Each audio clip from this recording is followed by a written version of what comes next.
Pekabaran kita berjudul Kebenaran Absolut. Mari kita buka Alkitab kita dan kita mulai dengan buku Yohanes. Dan saya menghimbau untuk kita selalu berdoa dalam hati sebab kita akan membaca banyak ayat Alkitab.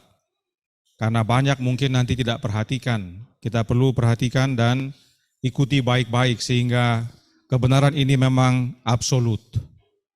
Kita mulai dari Yohanes 18 ayat 37. Yohanes 18 ayat 37 berkata, "Maka kata Pilatus kepadanya, 'Jadi engkau adalah raja?' Jawab Yesus, 'Engkau mengatakan bahwa aku adalah raja. Untuk itulah aku lahir dan untuk itulah aku datang ke dalam dunia ini, supaya aku memberi kesaksian tentang kebenaran. Setiap orang yang berasal dari kebenaran mendengarkan suaraku.'" Ini adalah ayat yang penting sekali. Sebab berdasarkan perkataan Yesus, setiap orang yang berasal dari kebenaran mendengarkan suara Yesus. Karena Yesuslah sang kebenaran. Mengapa penting sekali? Karena kebenaran itu absolut. Kebenaran itu bukan berbagai macam tergantung aliran. Kebenaran itu hanya satu, yaitu Yesus Kristus. Dalam ayat ini, Yesus sendiri menyatakan betapa pentingnya untuk mendengarkan suaranya. Mari kita buka buku Amsal. Amsal pasal 7. Kita baca ayat 1 sampai 5. Amsal 7 ayat 1 sampai 5 berkata, "Hai anakku, berpeganglah pada perkataanku dan simpanlah perintahku dalam hatimu. Berpeganglah pada perintahku dan engkau akan hidup. Simpanlah ajaranku seperti biji matamu. Tambatkanlah semuanya itu pada jarimu dan tulislah itu pada loh hatimu. Katakanlah kepada hikmat, engkaulah saudaraku, dan sebutkanlah pengertian itu sanakmu, supaya engkau dilindunginya terhadap perempuan jalang, terhadap perempuan asing yang licin perkataannya." Hikmat menasihatkan agar kita berpegang pada perintah-perintahnya, agar kita hidup dan menyimpan segala ajaran hikmat. Perintah siapa yang harus kita pegang agar kita hidup dan ajaran siapa yang harus kita simpan? Kita buka Yohanes 12 ayat 49 dan 50. "Sebab aku berkata-kata bukan dari diriku sendiri, tetapi Bapa yang mengutus aku, Dialah yang memerintahkan aku untuk mengatakan apa yang harus aku katakan dan aku sampaikan. Dan aku tahu bahwa perintahnya itu adalah hidup yang kekal. Jadi apa yang aku katakan, aku menyampaikannya sebagaimana yang difirmankan oleh Bapa kepadaku." Perintah-perintah Yesus yang harus kita pegang. Sebab perintah-perintah Yesus adalah hidup yang kekal, yang dia terima dari Bapanya. Karena perintah-perintah yang Yesus sampaikan berasal dari Bapa yang adalah sumber kehidupan. Kemudian bagaimana dengan ajaran? Yohanes 7 ayat 16 dan 17 berkata, "Jawab Yesus kepada mereka, 'Ajaranku tidak berasal dari diriku sendiri, tetapi dari Dia yang telah mengutus aku. Barang siapa mau melakukan kehendaknya, ia akan tahu entah ajaranku ini berasal dari Allah, entah aku berkata-kata dari diriku sendiri.'" Ajaran Yesuslah yang harus kita simpan. Sebab ajaran Yesus berasal dari Bapanya. Dan penting bagi kita untuk berpegang pada perintah Yesus dan ajarannya agar kita terlindungi dari perempuan jalang. Ayat 5 dalam Amsal 7 tadi nyatakan, supaya kamu dilindunginya terhadap perempuan jalang, terhadap perempuan asing yang licin perkataannya. Siapakah perempuan jalang ini? Apa istilah lain dari perempuan jalang? Pelacur. Terima kasih. Wahyu 17 ayat 4 dan 5 kita baca. Dan perempuan itu memakai kain ungu dan kain kermiji yang dihiasi dengan emas, permata dan mutiara, dan tangannya ada suatu cawan emas penuh dengan segala kekejian dan kenajisan percabulannya. Dan pada dahinya tertulis suatu nama, suatu rahasia. Dalam bahasa Inggris katanya misteri. Babel besar, ibu dari wanita-wanita pelacur dan dari kekejian bumi. Perempuan jalang itu atau pelacur itu adalah Babel, ibu dari wanita-wanita pelacur. Apakah buktinya bahwa perempuan jalang ini tidak sekedar hanya perempuan, tetapi merupakan suatu gambaran? Mari kita baca cuplikannya berikut ini. Kita kembali ke Amsal 7 tadi. Amsal 7 ayat 10-15, kita baca di sana. Maka datanglah menyongsong dia seorang perempuan berpakaian sundal dengan hati licik, cerewet, dan lihat perempuan ini, kakinya tak dapat tenang di rumah. Sebentar ia di jalan dan sebentar di lapangan. Dekat setiap tikungan ia menghadang. Lalu dipegangnyalah orang teruna itu dan diciumnya. Dengan muka tanpa malu berkatalah ia kepadanya, aku harus mempersembahkan korban keselamatan, dan pada hari ini telah kubayar nasarku itu. Itulah sebabnya aku keluar menyongsong engkau untuk mencari engkau, dan sekarang kudapatkan engkau. Bagaimana korban keselamatan itu dipersembahkan oleh perempuan sundal ini? Namanya juga perempuan sundal. Kita baca ayat 16-20, dikatakan di sana, telah kubentangkan permadani di atas tempat tidurku, kain lenan beraneka warna dari Mesir.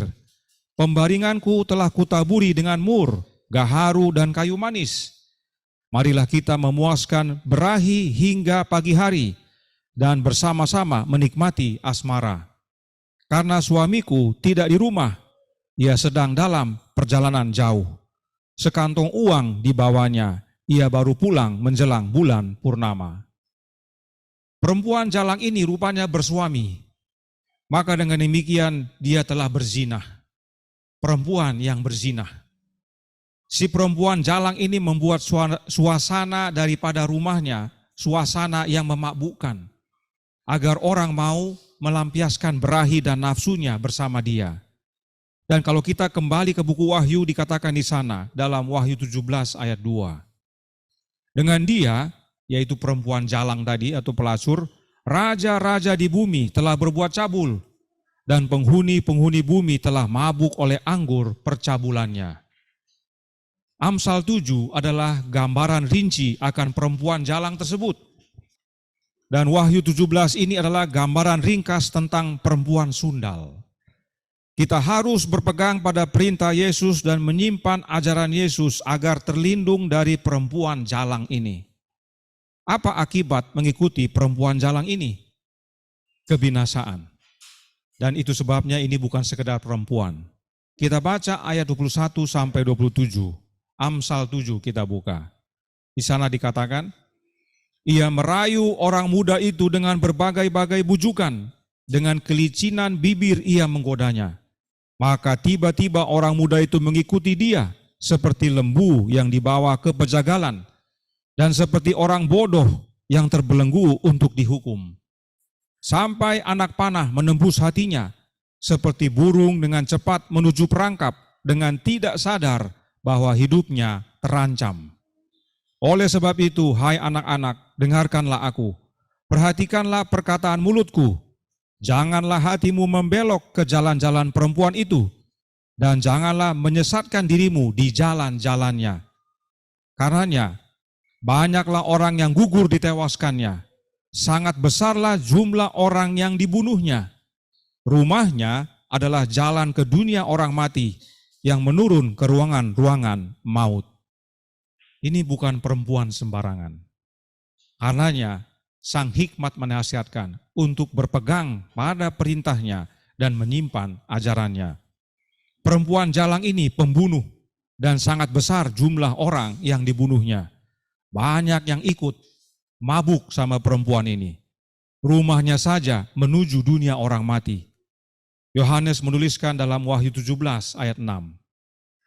Dan aku melihat perempuan itu mabuk oleh darah orang-orang kudus dan darah saksi-saksi Yesus.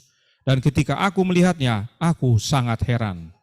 Sebab heran memang, di seluruh dunia ini banyak pengikut perempuan jalang ini.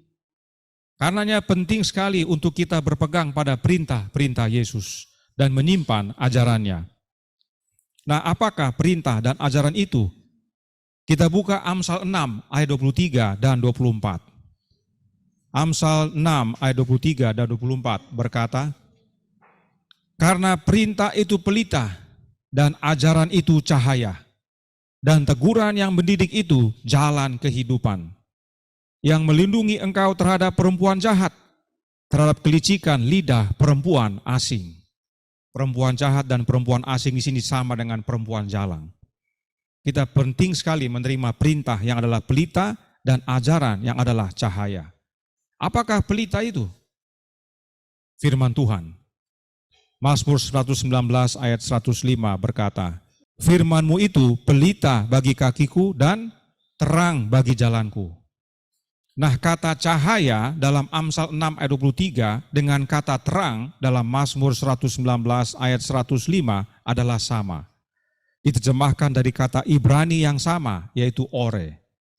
Karenanya, baik perintah dan ajaran atau hukum, sebab dalam terjemahan King James disebutkan hukum adalah terang, adalah firman Tuhan. Karenanya perintah, ajaran, hukum adalah sama. Semuanya adalah firman Tuhan. Dan di manakah kita pegang serta simpan? Amsal 6 ayat 21 menyatakan, tambatkanlah senantiasa semuanya itu pada hatimu, kalungkanlah pada lehermu. Dalam Amsal 7 diulangi, Amsal 7 ayat 5, tambatkanlah semuanya itu pada jarimu, dan tulislah itu pada loh hatimu. Dan memang, pada loh hati kitalah Allah hendak menuliskan hukum-hukumnya.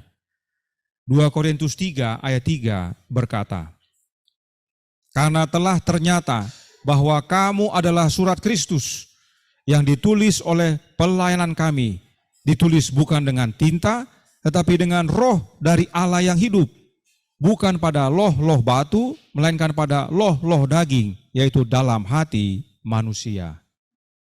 Demikianlah perintah dan ajaran atau hukum dari Sang Hikmat. Kita simpan, kita pegang, yaitu dalam hati kita, ditulis dalam hati kita, yaitu oleh Roh Allah. Dan Roh Allah kita terima melalui Roh Anaknya. Dan Sang Hikmat tidak tinggal diam. Dia terus bersuara mengabarkannya. Itu sebabnya bila mana kita buka Amsal 8, kita baca ayat 1 sampai 4. Amsal 8 ayat 1 sampai 4 berkata, bukankah hikmat berseru-seru dan kepandaian memperdengarkan suaranya? Di atas tempat yang tinggi, di tepi jalan, di persimpangan jalan-jalan, di sanalah ia berdiri. Di samping pintu-pintu gerbang, di depan kota, pada jalan masuk, ia berseru dengan nyaring. Hai para pria, kepadamulah aku berseru, kepada anak-anak manusia kutujukan suaraku. Sang Hikmat yang menyatakan tentang perintah Allah dan mengajarkan hukum Allah berseru-seru di mana saja, kepada siapa saja, kepada banyak orang. Memperdengarkan suaranya, agar terlindung dari si perempuan jalang. Sebab yang dia kabarkan adalah firman Allah yang adalah kebenaran. Apakah yang dinyatakan oleh Sang Hikmat? Kita baca Amsal 8 ayat 7 dan 8. Amsal 8 ayat 7 dan 8 berkata, karena lidahku mengatakan kebenaran dan kefasikan adalah kekejian bagi bibirku.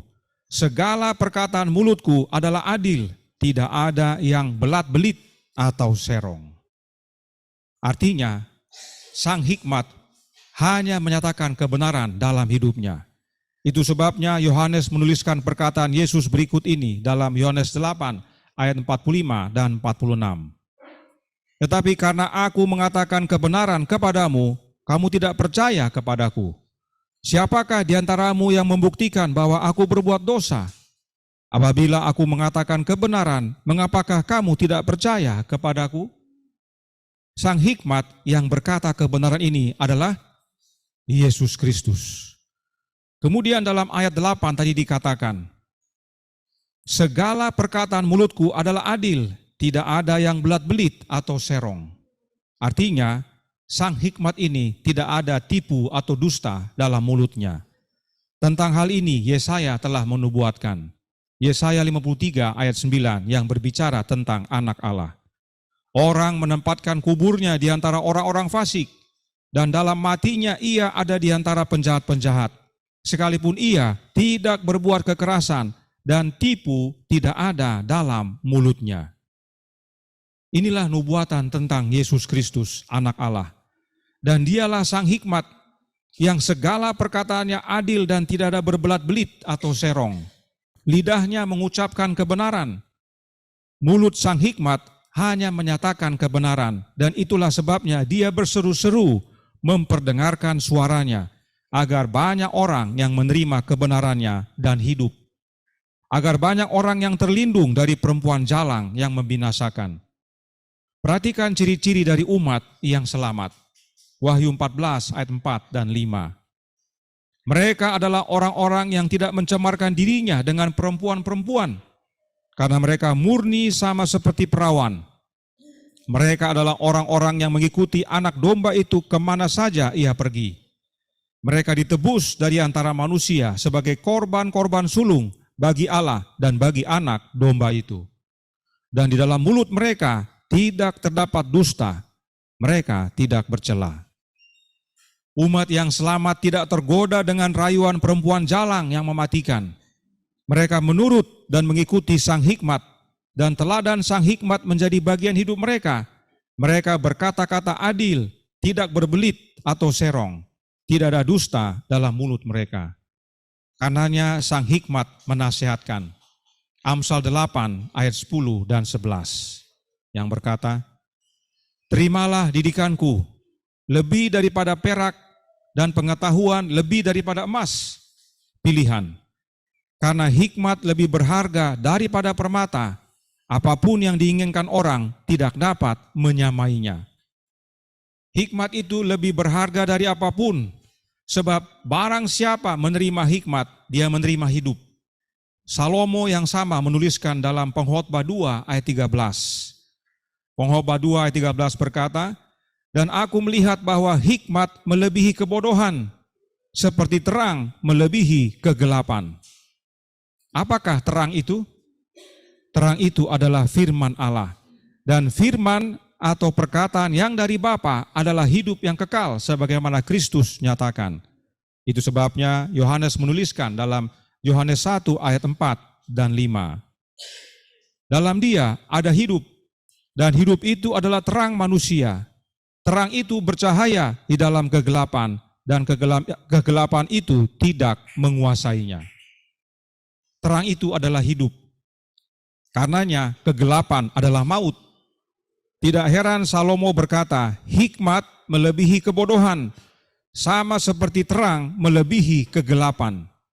Itu sebabnya hikmat berseru dan bersuara kepada banyak orang, mengabarkan kebenaran yang adalah hidup yang kekal. Sekarang, bagaimana dengan penciptaan? Mari kita baca Amsal 8 ayat 22 sampai 31. Kita sering baca ayat-ayat ini, tapi mari kita lihat dari sisi penciptaan. Amsal 8 ayat 22 sampai 21. Maaf, sampai 31. Tuhan telah menciptakan aku sebagai permulaan pekerjaannya, sebagai perbuatannya yang pertama-tama dahulu kala. Ini sang hikmat yang berkata, sudah pada zaman purbakala aku dibentuk, pada mula pertama sebelum bumi ada.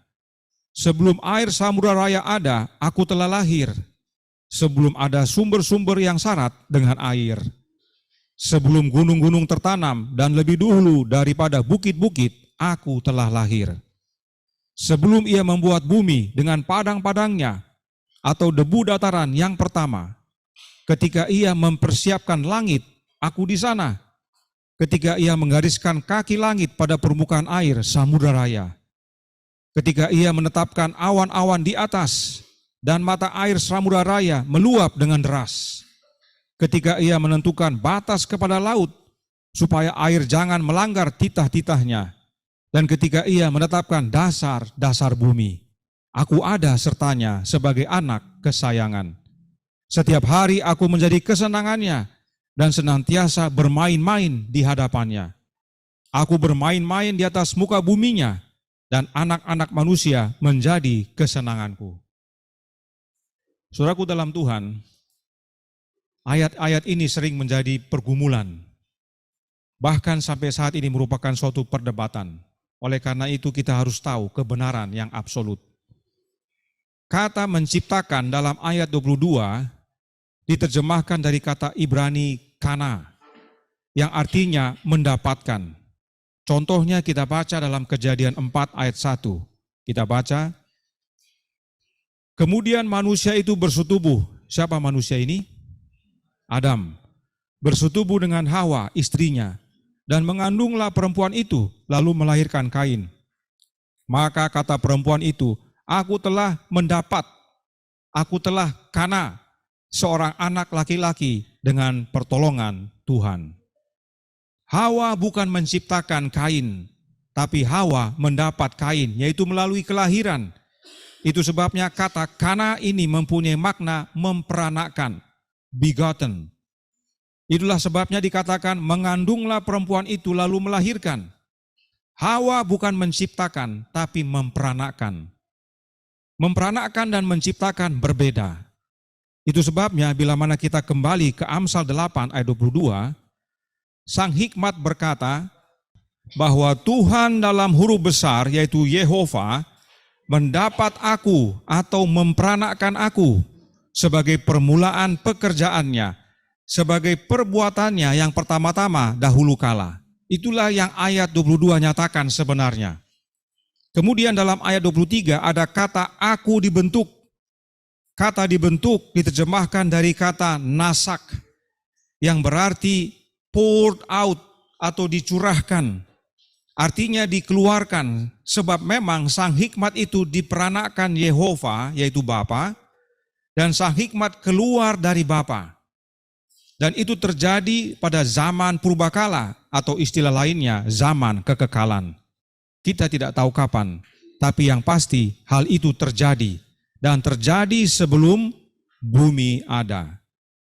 Karenanya dalam ayat 24 dan 25 dikatakan sebelum ada samudra raya, sebelum ada gunung dan bukit, Sang Hikmat telah lahir.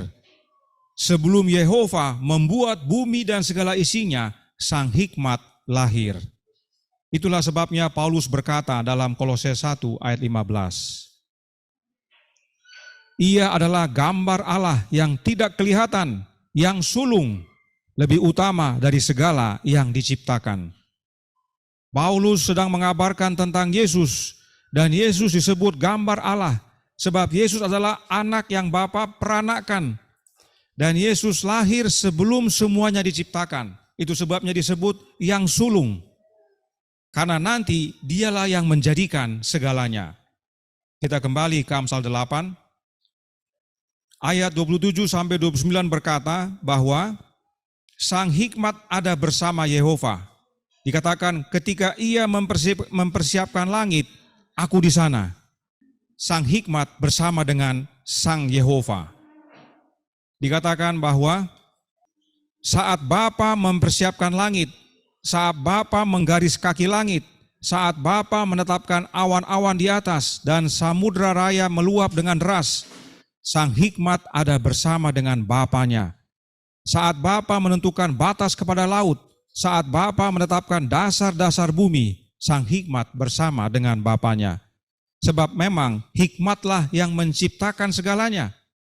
Itu sebabnya masih dalam buku Amsal dikatakan, Amsal 3 ayat 19. Dengan hikmat Tuhan telah meletakkan dasar bumi, dengan pengertian ditetapkannya langit. Meskipun terjemahan bahasa Indonesia cukup jelas, tapi terjemahan dalam versi King James lebih jelas. Dikatakan, the Lord by wisdom. Ya. Kalau terjemahan bahasa Indonesia kita harus bagus pemotongannya. Kita harus baca dengan hikmat, Tuhan telah meletakkan dasar bumi. Bukan dengan hikmat Tuhan, nah itu agak berbeda maknanya. Dengan hikmat Tuhan, sebab dalam bahasa Inggris, the Lord by wisdom. By di sini artinya melalui, ya, dengannya. Jadi Bapa melalui anaknya yaitu Sang Hikmat menciptakan segalanya, melaksanakan penciptaan ini. Dan masih dalam buku Amsal dikatakan, Amsal 30 ayat 4. Siapakah yang naik ke sorga lalu turun? Siapakah yang telah mengumpulkan angin dalam genggamnya? Siapakah yang telah membungkus air dengan kain? Siapakah yang telah menetapkan segala ujung bumi? Siapa namanya dan siapa nama anaknya? Engkau tentu tahu. Pencipta kita hanya dua oknum, yaitu Yehova dan Hikmat. Paulus melanjutkan penjelasannya dalam Kolose 1 tadi. Kita baca ayat 16 dan 17.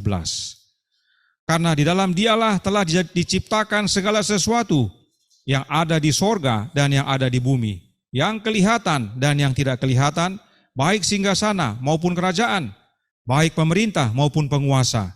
Segala sesuatu diciptakan oleh Dia dan untuk Dia. Ia ada terlebih dahulu, ya, diperanakan dulu, baru dari yang lainnya diciptakan.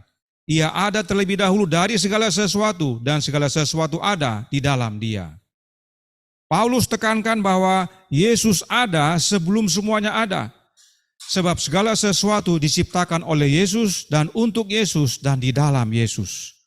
Yohanes menyatakan yang serupa dan lebih singkat. Kita baca Yohanes 1 ayat 3. Segala sesuatu dijadikan oleh Dia, dan tanpa Dia tidak ada suatu pun yang telah jadi dari segala yang telah dijadikan. Itu sebabnya kalau kita kembali ke buku Amsal 8, kita baca ayat 27, Sang Hikmat berkata di sana, ketika Ia mempersiapkan langit, aku di sana. Sebab Sang Hikmatlah yang melaksanakan penciptaan. Dalam ayat 30 dikatakan, aku ada sertanya sebagai anak kesayangannya. Kalau kita baca ayat 30. Kata anak kesayangan ini diterjemahkan dari kata Amon. Tulisannya Amon, tapi bacanya Amon. Yang artinya pelatihan, terampil, arsitek. Ya. Itu sebabnya dalam beberapa Alkitab lain diterjemahkan sebagai, yang pertama dari literal translation, like a master workman. Lalu dalam Revised Version sama, as a master workman. Dalam versi American Standard Version, as a master workman. Dalam versi Young Literal Translation dikatakan a workman. Ya, workman artinya tukang yang terampil karena dia master. Ya. Sang Hikmat berada di samping Bapaknya. Perhatikan dalam beberapa terjemahan, I was at his side, I was by him, I am near him. Ya. Jadi Sang Hikmat ini berada bersama dengan Bapaknya pada saat menciptakan segalanya, sebab Dia adalah sang tukang, ya, tukang yang terampil, tukang yang terlatih. Sebab Yesus sendiri akui dalam Yohanes 5 ayat 19 dan 20. Maka Yesus menjawab mereka katanya, aku berkata kepadamu, sesungguhnya anak tidak dapat mengerjakan sesuatu dari dirinya sendiri, jikalau tidak ia melihat Bapa mengerjakannya. Sebab apa yang dikerjakan Bapa itu juga yang dikerjakan anak. Sebab Bapa mengasihi anak dan ia menunjukkan kepadanya segala sesuatu yang dikerjakannya sendiri. Bahkan ia akan menunjukkan kepadanya pekerjaan-pekerjaan yang lebih besar lagi daripada pekerjaan-pekerjaan itu, sehingga kamu menjadi heran. Tidak heran, Sang Hikmat adalah anak kesayangan Bapa, sebab apa yang diajarkan Bapa itulah yang dia kerjakan. Itu sebabnya dia anak kesenangan. Sebab yang dilatih itu yang dia kerjakan, yang dibilang itu yang dia sampaikan, yang disuruh itu yang dia buat. Bagaimana seorang bapa tidak sayang kepada anak yang demikian? Nah, dalam penciptaan Allah bersuka cita setiap hari. Setiap hari Dia bersuka cita saat dilakukan penciptaan dan beristirahat pada hari Sabat. Kita kembali ke Amsal 8 ayat 30, dikatakan di sana, aku ada sertanya sebagai anak kesayangan. Setiap hari aku menjadi kesenangannya dan senantiasa bermain-main di hadapannya. Terjemahan versi King James lebih cocok, dikatakan, I was daily his delight, rejoicing always before him. Terjemahannya kita bisa baca dalam Alkitab Indonesian Modern Bible. Yang bagian bawah, lihat yang warna kuning. Setiap hari aku menjadi kebahagiaannya dan senantiasa bersukacita di hadapannya. Kenapa Yesus yang adalah tukang terampil, ya, tukang yang terlatih ini, master workman, menjadi sukacita bagi Bapaknya, menjadi kebahagiaan bagi Bapaknya setiap hari. Sebab setiap hari dalam proses penciptaan, Bapa berkata apa? Kejadian 1 ayat 4 berkata, Allah melihat bahwa terang itu baik, lalu dipisahkannya lah terang itu dari gelap. Kejadian 1 ayat 10, Allah melihat semuanya itu baik.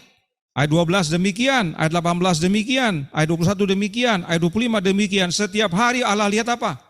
Baik. Senang dia dengan pekerjaan anaknya yang dia sudah latih dengan terampil untuk mengerjakan yang pekerjaan dia lakukan sendiri. Dia ajari anaknya dan anaknya melakukan dengan baik dan Bapa bersuka cita atas hasil yang dihasilkan anaknya. Dan ayat 31 pada hari ke-6 dikatakan apa? Maka Allah melihat segala yang dijadikannya itu sungguh amat baik. Wah, rejoicing. Bapaknya bersuka cita. Bapa bersuka cita karena semua yang Sang Hikmat ciptakan setiap hari adalah baik. Dan pada akhirnya setelah semuanya diciptakan, maka Bapa melihat semuanya sungguh amat baik. Sang Hikmat membuat Bapa berbahagia dan Sang Hikmat bersuka cita di hadapan Bapaknya. Itu sebabnya Amsal 8 ayat 31 berkata, Aku bermain-main di atas muka buminya dan anak-anak manusia menjadi kesenanganku. Inilah hari Sabat. Sebab manusia diciptakan pada hari ke-6. Bagaimana Sang Hikmat bisa bermain-main dengan anak manusia kalau manusia belum diciptakan? Dia dapat bermain-main dengan anak-anak manusia bila mana manusia sudah diciptakan. Manusia diciptakan pada hari ke-6 dan yang terakhir dari semua yang diciptakan pada hari ke-6, binatang-binatang di darat itu, nanti yang terakhir baru manusia. Dan pada waktu itulah Allah berkata, semuanya sungguh amat baik. Karenanya, agar Sang Hikmat dapat bersuka cita dengan anak-anak manusia, maka hal itu harus terjadi pada hari ke-6.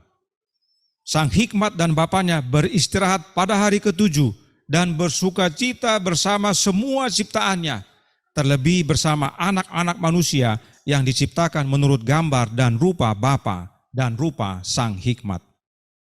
Dan agar kita boleh menikmati kebahagiaan bersama Bapa dan Sang Hikmat menasihatkan kepada kita. Amsal 8 ayat 32. Oleh sebab itu, hai anak-anak, dengarkanlah aku, karena berbahagialah mereka yang memelihara jalan-jalanku. Ingat tadi perempuan jalang punya jalan-jalannya juga yang menuju kepada kebinasaan. Jalan-jalannya Hikmat juga ada, yang mana menuju kepada kehidupan. Pemazmur berkata dalam Mazmur 119 ayat 1 dan 2, Berbahagialah orang-orang yang hidupnya tidak bercela, yang hidup menurut Taurat Tuhan. Berbahagialah orang-orang yang memegang peringatan-peringatannya, yang mencari Dia dengan segenap hati. Jalan Sang Hikmat adalah penurutan kepada Taurat Tuhan yang berisi peringatan-peringatan Tuhan. Ingat di awal tadi Sang Hikmat berkata, berpeganglah pada perintah dan ajarannya, yang mana adalah hukum Tuhan, dan hukum Tuhan terdapat dalam Taurat Tuhan. Jadi saudaraku dalam Tuhan yang menurut akan hukum Tuhan dan mencari Tuhan dengan segenap hati, merekalah yang berbahagia. Dalam ayat lainnya pemazmur menuliskan, Mazmur 128 ayat 1, Berbahagialah setiap orang yang takut akan Tuhan, yang hidup menurut jalan yang ditunjukkannya. Jalan yang ditunjukkan Tuhan adalah penurutan hukum, yang adalah firman-Nya. Karenanya Yesus berkata dalam Lukas 11 ayat 28, Tetapi Ia berkata, yang berbahagia ialah mereka yang mendengarkan firman Allah dan memeliharanya. Tidak cukup hanya mendengar, kita harus menghidupkan akan yang kita dengar. Inilah jalan Sang Hikmat. Sebab demikianlah kehidupan Sang Hikmat. Bagaimana caranya untuk memelihara jalan Sang Hikmat ini? Kita kembali ke Amsal 8. Kita buka ayat 34 dan 35. Dikatakan, berbahagialah orang yang mendengarkan daku, yang setiap hari menunggu pada pintuku, yang menjaga tiang pintu gerbangku. Ya, perhatikan tadi si perempuan jalang juga ada rumah, ada pintu. Ya, dia mengundang supaya orang-orang dia bawa ke dalam rumahnya untuk berbuat sundal. Sang hikmat juga punya rumah. Ya, di tiang pintunya itu setiap hari harus ada yang tunggu. Kenapa? Karena siapa mendapatkan aku, mendapatkan sang hikmat, mendapatkan hidup, dan Tuhan berkenan akan dia. Mendapatkan perempuan jalang tadi menuju apa? Kebinasaan, rumahnya saja, rumah maut. Tapi kalau kita mendapatkan sang hikmat, kita mendapatkan hidup. Itu sebabnya Yesus berkata, akulah jalan dan kebenaran dan hidup. Memelihara jalan-jalan sang hikmat adalah dengan menerima sang hikmat dalam hidup kita. Dan itulah hidup. Kita tidak dapat menuruti hukum dan perintah Tuhan dengan kekuatan diri. Kita harus memiliki atau mendapatkan sang hikmat. Itu sebabnya Yesus berkata, tinggallah dalam aku dan aku dalam kamu. Sama seperti ranting tidak dapat berbuah dari dirinya sendiri kalau ia tidak tinggal pada pokok anggur. Demikian juga kamu tidak berbuah jikalau kamu tidak tinggal di dalam aku. Kita perlu sang hikmat, kita perlu dapatkan dia. Dan Yohanes yang sama bersaksi dalam 1 Yohanes 5 ayat 11 dan 12. Di sana dikatakan, dan inilah kesaksian itu, Allah telah mengaruniakan hidup yang kekal kepada kita, dan hidup itu ada di dalam anaknya. Barang siapa memiliki anak, ia memiliki hidup. Barang siapa tidak memiliki anak, ia tidak memiliki hidup. Perkataan Yohanes ini adalah gema dari Amsal 8 ayat 35 dan 36. Lihat ditandai warna kuning dengan biru. Itu isinya serupa. Memiliki Yesus kita memiliki hidup. Tidak memiliki Yesus kita mati. Mendapatkan hikmat kita mendapatkan hidup. Tidak mendapatkan hikmat kita mati. Karenanya sangat jelas, terang benderang bahwa berdasarkan firman Allah, sang hikmat dalam buku Amsal 8 ataupun dalam buku Amsal adalah anak Allah yang Bapa peranakan di masa kekekalan, yaitu Yesus Kristus. Inilah Yesusnya saya. Siapa Yesus saudara? Inilah Yesus yang saya percayai dan sembah. Siapa Yesus yang saudara percaya dan sembah? Inilah Yesus yang Alkitab nyatakan. Inilah Yesus yang benar, dan kebenaran itu absolut. Jika ada Yesus yang tidak sesuai dengan kebenaran ini, itu Yesus palsu. Dan inilah dasarnya Yohanes berkata dalam Yohanes 1 ayat 1 sampai 4. Pada mulanya adalah firman. Firman itu bersama-sama dengan Allah, dan firman itu adalah Allah. Ia pada mulanya bersama-sama dengan Allah.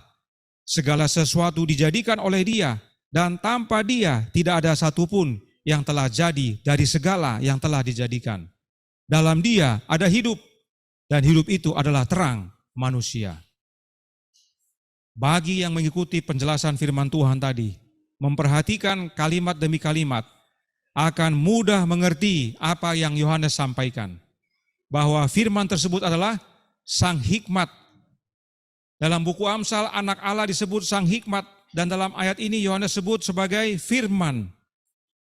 Baik hikmat dan firman berkaitan erat, sebab keduanya adalah anak Allah. Disebut pada mulanya karena hikmat atau firman diperanakan Bapa yang adalah Allah. Segalanya diciptakan oleh anak Allah yang bersama-sama dengan Bapa, dan melalui Dia hidup Bapa mengalir kepada semuanya. Itu sebabnya dalam Dia ada hidup, yaitu hidup yang dari Bapa. Dalam buku Kerinduan Segala Zaman, buku pertama, halaman 15 paragraf 2, Nyonya White menuliskan, oleh putra yang kekasih itu, hidup Bapa mengalir kepada sekaliannya. Kebenaran itu absolut. Perhatikan komentar berikut ini tentang Yohanes 1 ayat 1. Janganlah berani mendalami Godhead atau kealahan dalam perjanjian baru tanpa mau tahu teks Yunaninya. Ada yang berkata begini, kalau tidak salah dia seorang pendeta, dia ahli bahasa Yunani. Artinya, saudaraku dalam Tuhan, saudara harus belajar bahasa Yunani untuk mengenal siapa Bapa dan siapa anaknya. Dan karena tidak mungkin saudara semua belajar bahasa Yunani, karenanya hanya para pendeta atau yang bersekolah saja yang bisa. Dan karena saudara tidak bisa bahasa Yunani, maka saudara turut saja apa yang para pendeta atau kaum terpelajar kabarkan. Sebab merekalah yang bisa bahasa Yunani. Yang mana mereka juga bukan orang Yunani. Belum tentu benar yang mereka katakan. Tidak heran, kalimat andalan kaum Trinitas adalah terima saja dengan iman. Yang mana diterima dengan iman ini? Yang Alkitab sampaikan atau yang mereka sampaikan berdasarkan hikmat dan bahasa asing mereka? Yang disuruh terima dengan iman adalah yang mereka sampaikan berdasarkan hikmat dan bahasa-bahasa asing yang mereka pelajari, bukan yang Alkitab nyatakan. Kalau Alkitab nyatakan sudah jelas, absolut, hikmat itu adalah Yesus Kristus. Dan dia diperanakan oleh Bapa. Sebab dia ada dulu sebelum semuanya dijadikan. Dia ada bersama dengan Bapanya. Yang dilatih agar terampil oleh Bapanya. Sehingga dia dapat mengerjakan apa yang Bapanya kerjakan. Itu yang Alkitab nyatakan. Apakah itu yang diterima oleh iman atau yang mereka sampaikan? Jadi hati-hati dengan kalimat-kalimat mereka. Yang mereka suruh terima dengan iman adalah perkataan mereka sendiri. Perkataan manusia yang tidak alkitabiah. Menggunakan bahasa asli tidak menolong saudara untuk mengenal Bapa dan anaknya. Apalagi pikiran saudara dipenuhi dengan doktrin Trinitas yang berasal dari perempuan jalang yang adalah misteri. Saudara tidak akan jatuh cinta kepada Yesus dengan belajar bahasa Yunani dan bahasa Ibrani. Saya ulangi, saudara, para pendeta, para terpelajar, para anggota gereja, Masehi Advent hari ke-7, tidak akan jatuh cinta kepada Yesus kalau coba mengenal dia dengan belajar bahasa Yunani dengan Ibrani. Apa buktinya? Orang Yahudi yang jelas-jelas jago bahasa Ibrani, yang jelas-jelas menerima nubuatan tentang anak Allah yang akan lahir menjadi juru selamat mereka, menolak Yesus, membenci dan bahkan membunuh. Jangan belajar bahasa Yunani atau bahasa Ibrani kalau mau jatuh cinta kepada Yesus. Belajar firman-Nya. Untuk mengenal Bapa dan anaknya adalah dengan mengenal Yesus, dan mengenal Yesus bukan dengan belajar bahasa Yunani atau Ibrani. Orang Yahudi menolak Yesus. Mengenal Yesus adalah dengan percaya akan kebenaran yang dia nyatakan, yang dia suarakan dalam firman-Nya, yang berbicara melalui firman Tuhan dan melalui roh-Nya. Dan kita menuruti akan perkataannya, akan suaranya. Sebagaimana yang Amsal nyatakan dan Yohanes kabarkan.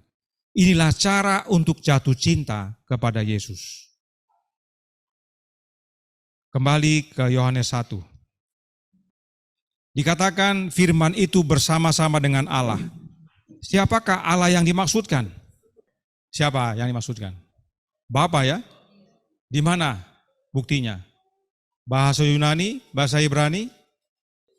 Hah? Apa buktinya kalau Bapa? Kita buka dalam pasal yang sama, Yohanes 1 ayat 18 dikatakan di sana. Tidak seorang pun yang pernah melihat Allah, tetapi anak tunggal Allah yang ada di pangkuan Bapa, dialah yang menyatakannya. Allah yang dimaksudkan oleh Yohanes adalah Allah Bapa. Tidak perlu belajar bahasa Yunani untuk membuktikan siapa itu Allah. Ya. Sibuk orang berdebat, berdiskusi antara tonteon, tonteos, ya, macam-macam mereka bahas itu bahasa Yunani itu. Sia-sia. Tidak perlu, jawaban sudah ada di situ. Alkitab menjelaskan dirinya sendiri. Allah yang nyatakan jelas, yaitu Allah Bapa. Dan hanya anak yang dapat menyatakan sebab dialah yang berada di pangkuan Bapanya. Itu sebabnya kebenaran itu absolut. Sebab kebenaran yang adalah hikmat, yang adalah firman, lahir dari Bapa, yang adalah sumber kebenaran. Dan kebenaran absolut itu dapat menjadi bagian kita. Amsal 2 ayat 10. Karena hikmat akan masuk ke dalam hatimu, dan pengetahuan akan menyenangkan jiwamu. Kalau dulu kita tidak belajar, kita tidak mengerti ini apa maksudnya. Kenapa hikmat masuk dalam hati? Bukankah hikmat masuk dalam pikiran? Ya kan? Tapi karena kita sudah belajar, kita mengerti. Karena hikmat akan masuk ke dalam hatimu. Hikmat adalah siapa? Yesus. Yesus masuk dalam hati kita. Bagaimana caranya? Paulus ajarkan. Galatia 4 ayat 6. Dan karena kamu adalah anak, maka Allah telah menyuruh Roh anaknya ke dalam hati kita yang berseru, ya Aba, ya Bapa. Mengenal anak Allah, kita tidak hanya mengenal Bapa, tapi kita mengenal juga siapa Roh Kudus yang dalam hati kita. Karenanya ingat saudaraku dalam Tuhan, isu Trinitas bukan tentang Roh Kudus.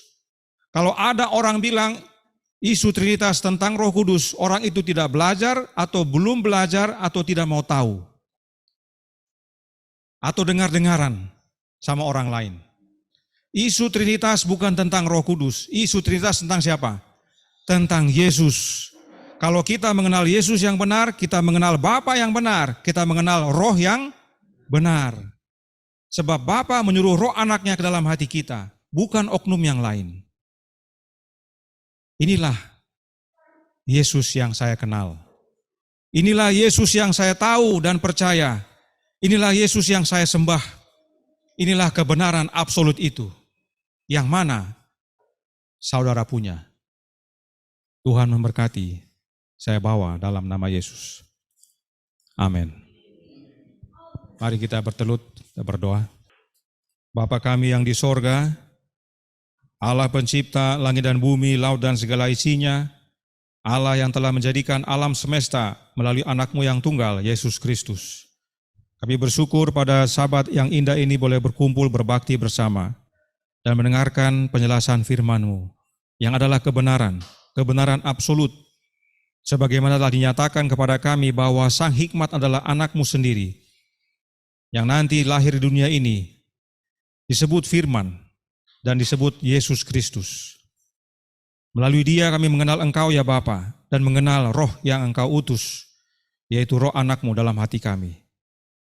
Karenanya tolong kami ya Bapa, curahkan Roh anak-Mu dalam hati ini. Sebab penting bagi kami untuk menerima hikmat agar menerima hidup. Kami boleh terhindar dari ajaran sesat perempuan jalang, misteri Trinitas, yang banyak sudah ikuti, banyak dituntun kepada kebinasaan. Karenanya biarlah melalui pengalaman ini, kami yang sudah mengenal Yesus yang benar, Yesus yang Alkitab nyatakan, Yesus yang adalah anak Bapa peranakan, kami kabarkan kepada banyak orang, sehingga kami rindu semakin banyak yang boleh bertobat, menerima kebenaran absolut ini, sehingga mereka mendapatkan hidup, Allah berkenan kepada mereka, berkenan kepada kami, dan bila mana Yesus datang kedua kali, kami semua diselamatkan.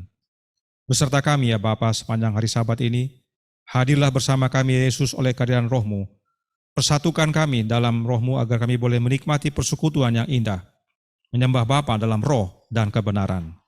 Terpujilah nama-Mu, kehendak-Mu yang jadi, ampun kami akan dosa dan salah, karena kami berdoa hanya dalam nama anak Allah yang tunggal, Yesus Kristus, yang adalah Tuhan dan Juru Selamat kami. Amin.